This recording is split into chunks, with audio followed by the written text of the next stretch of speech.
खुली कचहरी में डीपीओ अहमद मुहिउद्दीन का वो फैसला और वो कारनामा के जनाब जिसको देखकर वहां खड़े मौजूद तमाम लोगों की आंखों में आंसू आ गए और ज़ारों की तार रोने लग गए कि जनाब क्या डीपीओ था ये। वाकई यार कैसा दिलेर आदमी, कैसा इंसाफ पसंद आदमी और लोगों की हमदर्दी रखने वाला ये आदमी था, पुलिस ऑफिसर था जो कि अपनी रिटायरमेंट से पहले इन्होंने रिटायरमेंट का ऐलान कर दिया। नाज़रीन, जो किस्सा इस वीडियो में मैं आपको अहमद मुहिउद्दीन का सुनाने जा रहा हूँ खुली कचहरी का, वो किस्सा आप सुनते ही इमोशनल हो जाएंगे, आपकी आंखों में से आंसू आ जाएंगे, क्योंकि उस खुली कचहरी में मौजूद तमाम लोग रो दिए थे इस फैसले को सुनकर के और इनके इस जो काम को देख करके। अब होता क्या है, ये चूंकि खुली कचहरियाँ लगाते हैं और एक खुली कचहरी इन्होंने लगाई हुई थी मुजफ्फरगढ़ के अंदर, वहाँ एक मौजूद देहाती शख्स जिसकी उम्र जो है 60 से 65 साल के करीब जो है लग रही थी, वो देहाती शख्स डीपीओ अहमद मुहिउद्दीन के पास आता है और रवायती तौर पर जो है वो जैसे वो सलाम और आदाब करते हैं वो ऐसे ही आता है, सर अस्सलाम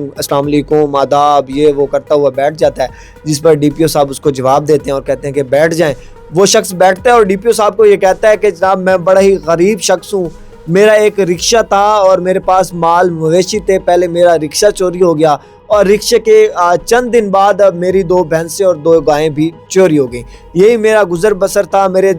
3 बच्चे हैं, एक मेरी अहलिया है, उसके लिए मैं कमाता था, वो भी अब सारी रोज़ी बंद हो गई है। जबकि अब मैं आपके पास आया हूँ, चूँकि आप इंसाफ देते हैं, सो मैं आपके पास आया हूँ पड़ोसी से पैसे उधारे लेकर के कि जनाब मुझे किराए के लिए पैसे दें, रिक्शे पे आया हूँ और आपके पास इसलिए आया हूँ कि जनाब आप मुझे इंसाफ देंगे। इस पर डीपीओ साहब पूछते हैं कि कब का ये वाक़या। वो एफआईआर डीपीओ साहब को हाथ में पकड़ाता है, डीपीओ उसकी एफआईआर देखता है और एफआईआर पर चूँकि वो 1 साल पुरानी एफआईआर थी, साथ बैठे एसएचओ को पूछता है डीपीओ अहमद मुहिउद्दीन के जनाब 1 साल पुराना ये केस है, आपने इनकी चीज़ें क्यों नहीं बरामद किया, आपने चोरों को क्यों नहीं पकड़ा। जिस पे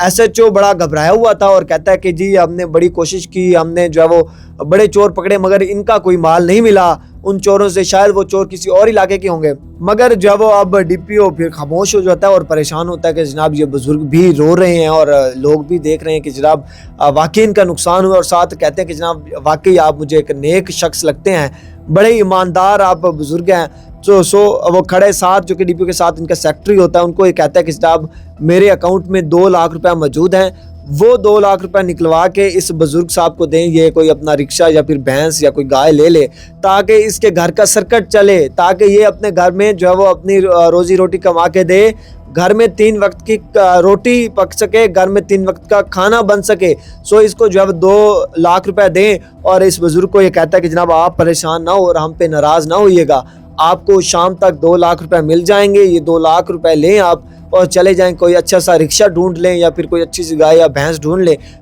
उसके बाद अपने गुजर बसर करें, अगर कुछ और पैसे चाहिए हो तो मुझे बताएं, मैं आपको पैसे देता हूं। जिस पर वो बुजुर्ग शख्स जो है वो शुक्रिया अदा करता है डीपीओ साहब का और जो है वो बड़ा उसमें कहता है कि जनाब आपने बड़ा काम कर दिया है, आपने जो मेरी ज़िंदगी संवार दी है, मेरे बच्चों का जो है वो रिस्क चालू हो चुका है, पहले वो खाना भी सही तरह से नहीं खाते थे, हम सब परेशान थे, हमारे पास कुछ नहीं था, आपने तो जो है वो इतना बड़ा काम कर दिया, आप मेरे लिए मसीह हैं। जिस पर डीपीओ साहब कहते हैं कि जनाब ये हमारी जिम्मेदारी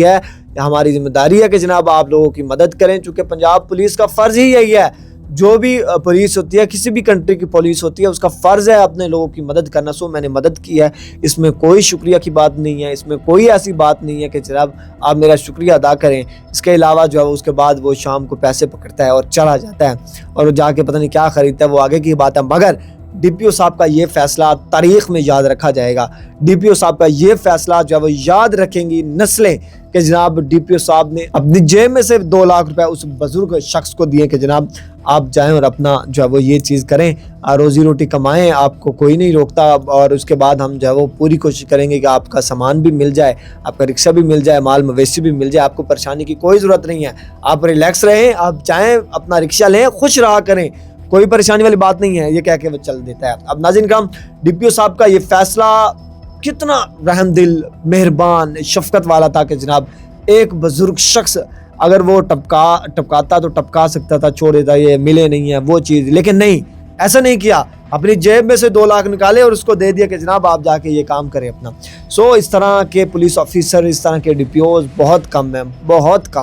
अल्लाह पाक ने जितनी इज़्ज़त दी है, शायद इन्हीं दुआओं की वजह से उनको इतनी इज़्ज़त दी, इतनी अल्लाह पाक ने जो रिस्पेक्ट दी कि आज उनका नाम है मैं वीडियो बना रहा हूँ, आप ये वीडियो सुन रहे हैं, उसके बारे में आप कमेंट कर रहे हैं कि जनाब ये DPO है, इसे IG पंजाब होना चाहिए था। ये पता नहीं क्या, मतलब अल्लाह ने इसको इज़्ज़त दी है और आज वो जो है वो इस इज़्ज़त को एंजॉय कर रहा है, चूँकि इंसाफ करने वाला अल्लाह का दोस्त होता है और वाकई ये इंसाफ किया करता था और वाकई ये अल्लाह का दोस्त था। सो ये बड़ी बात है कि जनाब DPO साहब इस तरह के फैसले किया करते थे, SHOs को मुअत्तल कर देते थे, जो करप्ट SHOs थे पूरे थाने जो है वो मुअत्तल कर देते। बड़ी चीज़ें हैं इनके बारे में, बड़ी यादें हैं इनके बारे में। अब पंजाब पुलिस तो इस तरह के बंदे से महरूम हो गया है, अब जो है वो इतना महरूम हो गया है कि जनाब अब कोई नहीं कहेगा कि DPO अहमद मोहिउद्दीन हमारे DPO हैं। सब लोग कहा करते थे कि जनाब हमारे इलाके में DPO साहब आ जाए ना, बड़ी बात है, लेकिन खैर सबके नसीब में नहीं था। 6 अजला के DPO रहे, रहीम यार खान, मुजफ्फरगढ़, चकवाल और इसके अलावा मेरे ख्याल में 1-2 और जो है वो ज़िलों के DPO रह चुके हैं। और उसके बाद जो है वो बड़ी चीज़ें और बड़ी यादें हैं। आप DPO साहब को कैसे याद करते हैं, कमेंट के ज़रिए ज़रूर बताइएगा।